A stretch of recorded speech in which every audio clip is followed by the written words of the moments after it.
Allah Alfa dan Omega.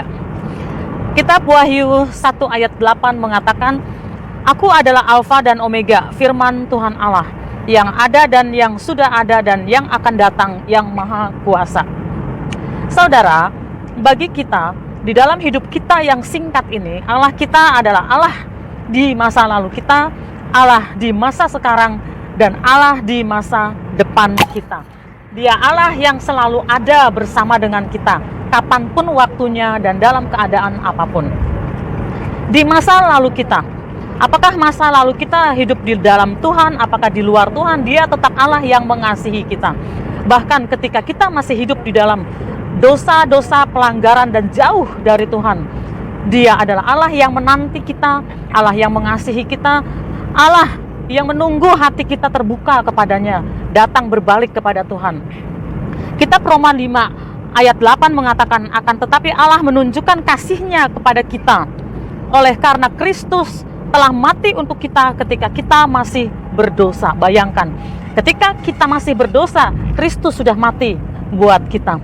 Hanya saja kita memang harus mengambil keputusan untuk menerima Yesus dan meninggalkan cara hidup kita yang berdosa.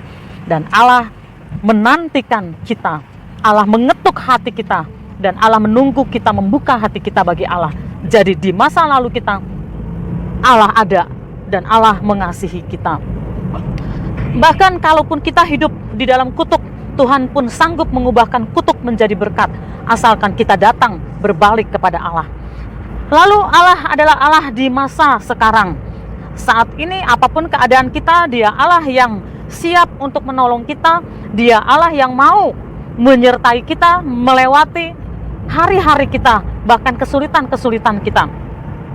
Hanya saja yang harus kita pikirkan adalah bahwa Allah memberikan kehendak bebas kepada kita. Jadi kita bebas untuk memilih pilihan-pilihan dan putusan-putusan kita, dan juga bebas untuk bertindak. Tetapi kalau kita saat ini mau sungguh-sungguh hidup di dalam Tuhan, Alkitab mengatakan di dalam Roma 8 ayat 28, kita tahu sekarang bahwa Allah turut bekerja dalam segala sesuatu untuk mendatangkan kebaikan bagi mereka yang mengasihi Dia, yaitu bagi mereka yang terpanggil sesuai dengan rencana Allah. Jadi mari kita hidup sungguh-sungguh di dalam Tuhan dan mengasihi Tuhan, maka segala keadaan Allah sanggup ubahkan untuk menjadi kebaikan bagi kita. Dan putusan-putusan kita, keputusan kita, pilihan-pilihan yang kita ambil saat ini akan menentukan masa depan kita. Oleh karena itu, mari kita sungguh-sungguh hidup di dalam Tuhan dan berhati-hati di dalam putusan-putusan kita. Yang terakhir adalah Allah kita adalah Allah yang akan datang. Allah yang akan datang di masa depan kita, hari esok kita. Kita tidak tahu apa yang akan terjadi. Tetapi kalau kita hidup di dalam Tuhan, percayalah bahwa masa depan kita dipimpin oleh Tuhan. Dia Allah yang memberikan janji dan pengharapan buat kita. Dan semuanya akan digenapi kalau kita sungguh-sungguh hidup di dalam Tuhan. Jadi masa depan kita di dalam tangan Tuhan.